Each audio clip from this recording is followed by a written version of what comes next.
My name is Elena Carter. I'm 29 years old. 3 months ago, I flew from San Diego to New York for my sister Claire's wedding. 400 guests were invited. Bankers, politicians, old money families, people who had flown in from London and Paris just to attend. But when I walked up to the reception table and gave them my name, the woman behind the desk looked confused. She flipped through the guest list once, then again. Then she looked up at me with that polite smile people use when they're about to tell you something embarrassing. "I'm sorry, ma'am. Your name isn't on the list." I thought it had to be a mistake, so I stepped aside and called my sister. When Claire answered, I could hear champagne glasses clinking and a string quartet playing behind her. "Claire," I said quietly, "I'm here at the hotel. They say I'm not on the guest list." There was a pause, and then she laughed. Not the kind laugh you give your sister, the kind you give a stranger who has overstepped their place. "You really thought you'd be invited," she said. "This wedding is for people who matter." For a moment, I just stood there in the lobby, 400 guests inside the ballroom. But no place for me, so I didn't argue. I didn't cry. I simply walked over to the gift table and placed a small silver box among the hundreds of expensive presents. Then I left. 3 hours later, during the reception, Claire opened that box in front of everyone. And the moment she saw what was inside, she screamed. The music stopped. 400 people turned to stare at her. And my phone started ringing nonstop. My sister, my parents, even the man she had just married. But I never answered. Because the truth inside that box wasn't just a wedding gift. It was something my grandmother had trusted me to reveal at the right moment. And when you hear what was inside, you'll understand why my sister's perfect wedding collapsed in less than 5 minutes. Before we go any further, take a moment to subscribe to the channel. If you enjoy stories about family truth and the moments when hidden secrets finally come to light. That way, if you ever need to pause this video, you'll be able to find your way back. Now let me ask you something. If your own family erased you from the most important day of their lives, what would you have done? Because what happened next is something no one in that ballroom saw coming. To understand why that small, silver box caused so much chaos at my sister's wedding, you need to understand something about my family. From the outside, the Carter family looked perfect. We lived in a tall brownstone on the Upper East Side of Manhattan, the kind with polished brass railings and tall windows that reflected the skyline at sunset. My father worked in corporate finance. My mother chaired charity events and museum committees. We attended the right galas, donated to the right causes, and knew exactly which fork to use at dinner. To everyone else, we were the kind of family people admired. But inside that house, there were 2 daughters, and only one of them really mattered. My sister Claire was 3 years older than me. From the moment she was born, she seemed to walk through life with a spotlight following her everywhere. She had the larger bedroom, the expensive ballet lessons, the summer programs in Europe. My parents never missed one of her recitals. They sat in the front row, applauding, like she was performing at Carnegie Hall. When it came to me, things were quieter. Not cruel exactly, just absent. I wore Claire's hand-me-down clothes. I learned early not to interrupt dinner conversations about Claire's achievements. When report cards came home, my parents nodded politely at my grades before asking about Claire's next internship or social event. For a long time, I thought that was normal. Children assume the world they grow up in is the way things are supposed to be. The moment I realized it wasn't came on my 11th birthday. That morning, I woke up early, excited in the way only a kid can be when a day feels special. I came downstairs expecting balloons, maybe a cake, maybe my parents remembering that their youngest daughter had turned 11. Instead, the kitchen was empty. My father had already left for work. My mother was on the phone in the living room discussing Claire's upcoming debutante event. I stood there for a moment, waiting. Eventually, my mother glanced over. "Oh, right," she said distractedly. "Happy birthday, sweetheart. We'll celebrate later." We never did, but that night, there was a knock on my bedroom door. When I opened it, My grandmother Margaret was standing there, holding a small box wrapped in blue paper. Grandma Margaret didn't live with us.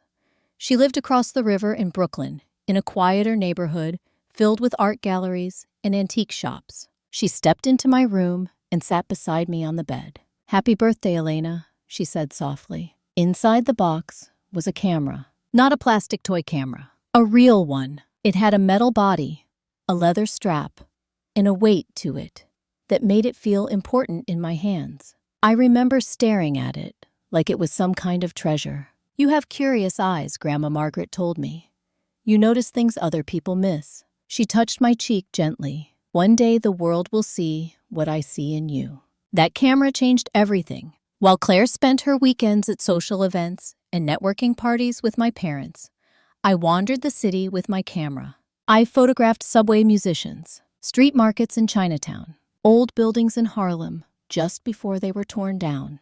The camera gave me something I hadn't realized I needed: a way to exist in the world without asking anyone for permission. Years passed. By the time I graduated high school, I had already been accepted into a respected photography program in California. I remember the morning I told my parents. My father barely looked up from his laptop. "Photography isn't exactly a stable career," he said. My mother nodded in agreement. "You should consider business school like Claire." Claire was sitting at the table, scrolling through her phone. She smirked slightly, but didn't say anything. Grandma Margaret was the only one who came to my graduation. She sat in the front row, clapping louder than anyone when my name was called. Afterward, she hugged me tightly. "Remember something," she whispered. "The loudest people in a family aren't always the ones who deserve the most." At the time, I didn't fully understand what she meant. But years later, standing in a hotel lobby with a silver wedding gift in my hand, I would remember those words very clearly, because my grandmother had seen something in our family long before anyone else did, and she had quietly made plans for the day the truth finally came out. The phone call came on a Tuesday morning. I was sitting in my office in San Diego, reviewing contracts for 3 upcoming weddings, when my assistant knocked softly on the door. "Elena, there's a call for you. A lawyer from New York." Something about the way she said it made my stomach tighten. I picked up the phone. "Miss Carter?" the man asked. "Yes, my name is Daniel Harper. I'm calling on behalf of your grandmother, Margaret Carter." My heart skipped. "I'm very sorry to inform you. She passed away last night." For a moment, the world seemed to go completely silent. My grandmother had been 83. I knew her health had been slowing down over the last year, but she had always felt permanent somehow, like one of those old buildings in Brooklyn that you assume will always be there. I flew to New York the same day. The funeral was held 3 days later in a quiet church near the neighborhood where my grandmother had lived for most of her life. The pews were filled with artists, gallery owners, and people from the small creative community she had supported for decades. My grandmother had spent most of her life funding scholarships and helping young artists who couldn't afford to follow their passions. She believed beauty mattered, and she believed the people who created it deserved to be seen. I sat in the 3rd row by myself. In the front row, my parents stood greeting guests with solemn expressions. Claire stood between them in a black designer dress, dabbing her eyes carefully with a tissue. But even from across the aisle, I noticed something strange. Between condolences and polite conversations, Claire kept whispering to my mother, and my mother kept glancing toward my father. At one point, I heard Claire mutter quietly, "I hope the lawyer settles the estate quickly." My mother hushed her. "Not here." The words sat heavily in my chest. While the rest of the room mourned my grandmother, my family was already thinking about what she had left behind. After the service ended and people began leaving the church, a tall man with gray hair approached me near the back pews. "Miss Carter?" he asked gently. "Yes, I'm Daniel Harper, your grandmother's attorney." He offered a small sympathetic smile. "If you have a moment, your grandmother left instructions for me to speak with you privately." My heart began to beat faster. He led me into a small office behind the sanctuary and closed the door quietly. Then he placed a thick envelope on the table between us. Your grandmother visited my office 2 years ago, he explained. She made some very specific arrangements regarding part of her estate. He slid the envelope toward me. These instructions were not included in the public will. My hands trembled slightly as I opened it. Inside were 2 documents and a letter written in my grandmother's familiar handwriting. The first document was a notarized amendment to her estate. I read it once, then again, then a third time, just to make sure my eyes weren't misunderstanding what they saw. The entire Carter jewelry collection had been left to me. Every piece, pearls from the 1920s, diamond earrings from Paris, a sapphire necklace that had belonged to my great-grandmother. The entire collection was valued at nearly $2.5 million. Not Claire, not my mother, me. My chest tightened as I opened the letter. My dearest Elena, if you are reading this, then I am no longer there to tell you these things myself. Claire has always seen these pieces as trophies, symbols of status. But you understand something she never did. You understand that beauty is meant to be preserved, not displayed for admiration. Your mother and sister may be upset when they learn this. They may say I made a mistake, but I have watched both of you for many years, and I know exactly what I am doing. You were the only one who ever visited me without asking for something. You were the only one who ever listened. These pieces belong with someone who values their history. They belong with you. All my love, Grandma Margaret. By the time I finished reading, my vision was blurred with tears. Mr. Harper waited patiently before speaking again. There is one more instruction, he said quietly. Your grandmother requested that this remain confidential until you decide the appropriate moment to reveal it. I nodded slowly. I folded the letter and placed it carefully back inside the envelope. At the time, I didn't know when that moment would come. But 6 months later, standing in a luxury hotel lobby with a small silver gift box in my hand, I realized that moment had finally arrived. I arrived because somewhere inside the ballroom upstairs, my sister was proudly telling her guests that our grandmother had left that jewelry collection to her, and she had absolutely no idea how wrong she was. 3 months after my grandmother's funeral, the news arrived. Claire was getting married. Her fiancé, Andrew Whitmore, came from one of those old New England families whose last name appeared on university buildings and hospital wings. His family owned several real estate companies across the Northeast. To my parents, it was the perfect match. Wealth marrying wealth, status reinforcing status. The wedding announcement spread quickly across social media. Claire posted photos of the engagement ring, the dress fittings, the tasting menu for the reception. Every detail was designed to impress. The ceremony would take place at the Grand Belmont Hotel in Manhattan. 400 guests, a 6-figure budget, and according to Claire's captions, the most unforgettable night of our lives. I waited for my invitation. At first, I assumed it was simply delayed in the mail. Days passed, then weeks, nothing arrived. I checked my mailbox every afternoon. I refreshed my email more times than I'd like to admit. Eventually, I called my mother. Mom, I said gently, I haven't received Claire's wedding invitation yet. Should I RSVP directly with her? There was a long pause on the other end of the line. The kind of pause that already tells you the answer before the words come. Elena, my mother finally said, Claire asked me to talk to you about that. My stomach tightened. What do you mean? The wedding is going to be very intimate. I almost laughed. Mom, I said slowly. Claire posted about 400 guests attending. Another pause. Yes, well, you know how family events can be sensitive. I leaned back in my chair and stared at the wall. So I'm not invited. She just feels it would be better if you didn't attend. Better for who? For everyone. The words hung in the air between us. You can be a little uncomfortable in these settings, my mother added carefully. We wouldn't want anything distracting from Claire's day. I felt something inside me grow very still. Of course, I said calmly. Thank you for letting me know. After we hung up, I sat at my desk for a long time. Later that evening, I opened Claire's Instagram page. There were new photos from her bridal shower. A ballroom filled with flowers, tables covered in champagne glasses, women laughing in expensive dresses. The caption read, "Celebrating with the people who matter most." I studied the photo carefully. Friends, coworkers, distant relatives, even neighbors from our childhood street. 400 guests, but not one seat for her sister. I closed the app and leaned back in my chair. For most of my life, I had accepted this kind of treatment quietly. I told myself it didn't matter, that I had built a life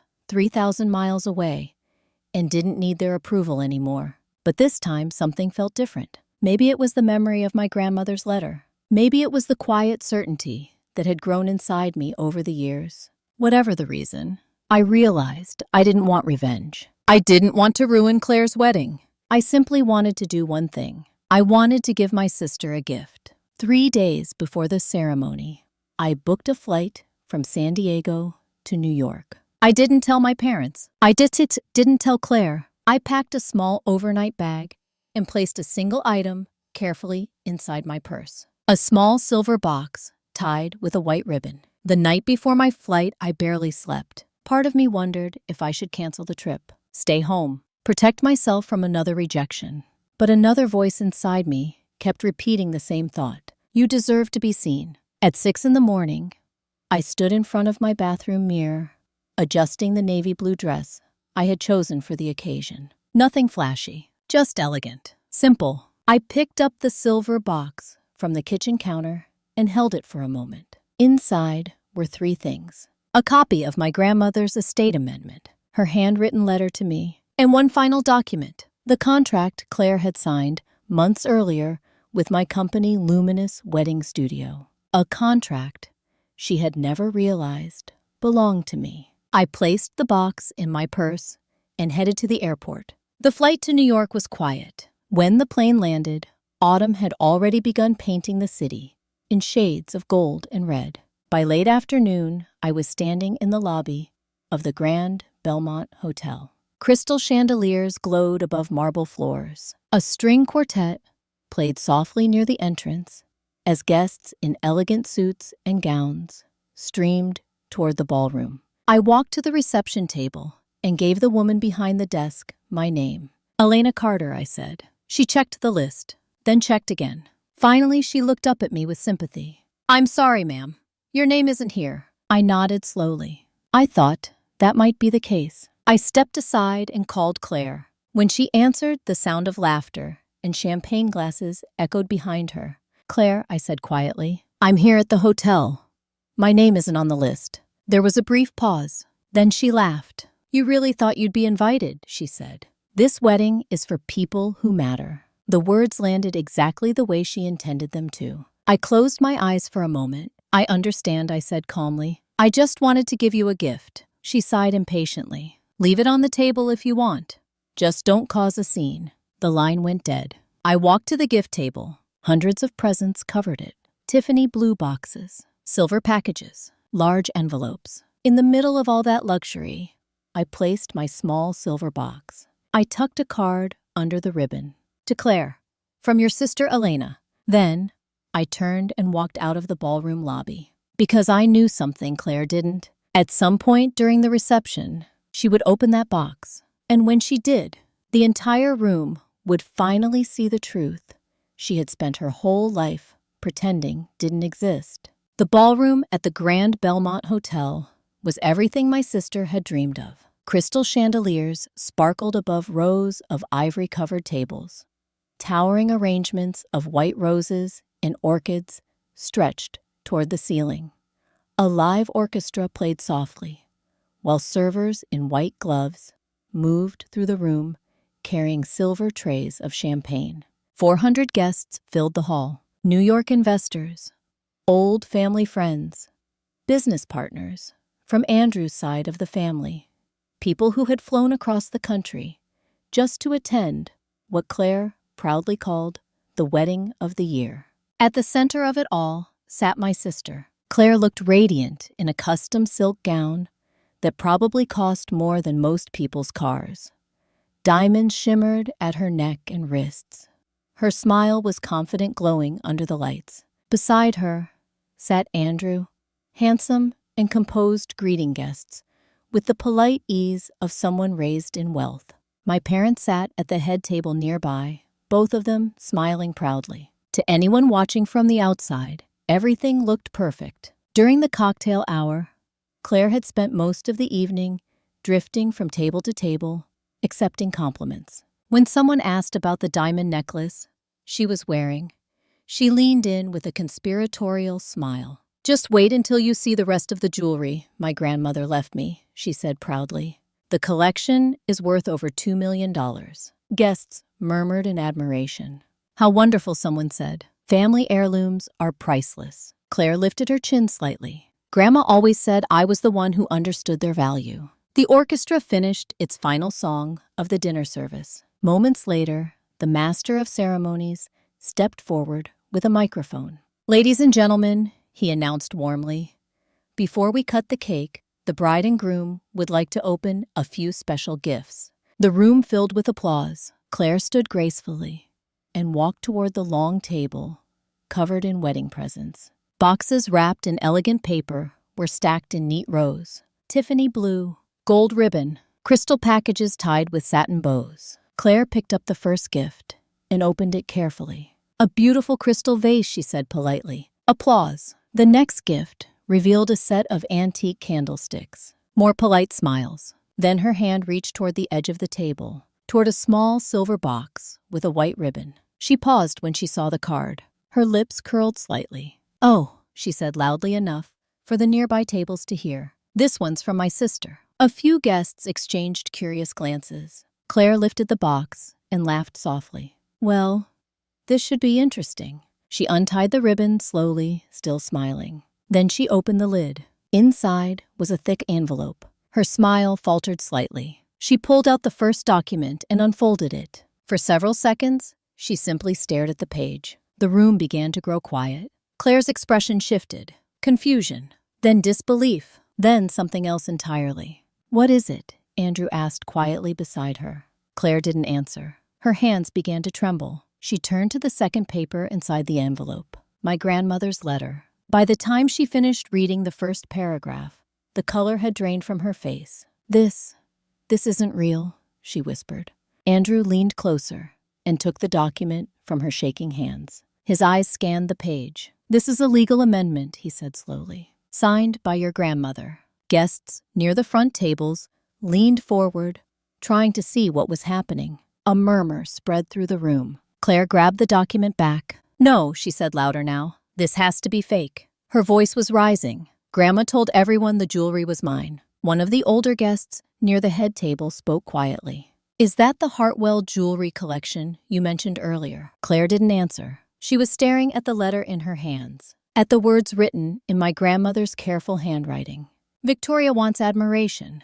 Elena understands meaning. The collection belongs with the one who honors it." A few seats away, my father slowly stood. "Let me see that," he said. He took the document and examined the signature carefully. The room was silent now, 400 people watching. My father recognized the handwriting immediately. It was his mother's. "This is authentic," he said quietly. The whisper traveled through the ballroom like a wave. Claire's breathing became shallow. "No," she said again. "No, this can't be happening tonight." But the box wasn't empty yet. At the bottom was one final document. Andrew picked it up. A photography contract. At the top of the page were the words, "Luminous Wedding Studio." Andrew's eyes moved down the page until he reached the signature line. Then he froze. "What is it?" Claire demanded. Andrew looked at her slowly. "You hired her?" Claire blinked. "What are you talking about?" "This company," he said, quietly holding up the paper. "You signed a contract with them 6 months ago." Claire shook her head. "That's impossible." Andrew turned the page toward her. At the bottom was the owner's name, Elena Carter. For a moment, Claire didn't move. Then she screamed, a sharp, stunned sound that echoed through the ballroom. The orchestra stopped playing. Conversations died instantly. 400 guests watched as my sister's perfect evening began to unravel in front of them. Because in that single moment, Claire realized 3 things at once. The jewelry she had bragged about for months was never hers. The sister she had called a failure owned a multi-million-dollar company. And the wedding photographer documenting her perfect day worked for me. Stories like Elena's are painful to hear, but they are also surprisingly common. As someone who has spent years studying family dynamics and emotional estrangement, I can tell you that what happened here wasn't really about a wedding. It was about something much deeper: recognition. In many families, one child becomes the golden child, the one whose achievements are celebrated, whose needs are prioritized, whose image represents the family's success. Another child quietly becomes invisible, not because they lack talent, not because they lack character, but because they don't demand attention the way the family system expects. Over time, that silence can turn into distance, and distance can turn into years of misunderstanding. Elena didn't show up at that wedding to destroy her sister. She showed up to do something far more powerful. She showed up to stop being invisible. The gift she left on that table wasn't revenge. It was truth. And sometimes truth feels explosive. Not because it's cruel, but because it reveals what people have been pretending not to see. What Elena did next is equally important. She didn't scream. She didn't beg for validation. She walked away with dignity and let the truth speak for itself. That kind of strength doesn't come from anger. It comes from knowing your worth. And that's the lesson many people watching this story will recognize in their own lives. Sometimes the most powerful response to disrespect isn't confrontation. It's building a life so full and meaningful that the people who overlooked you finally have to face what they missed. If this story resonated with you, if you've ever felt unseen in your own family, remember this: your value was never defined by the people who failed to recognize it. It's defined by the life you build anyway. And if stories like this help you reflect, heal, or simply feel less alone, take a moment to like the video and subscribe to the channel. Because every week we share powerful stories about family truth, consequences, and the quiet strength it takes to reclaim your place in the world. And sometimes, the most unforgettable endings begin the moment someone finally decides to stop being invisible.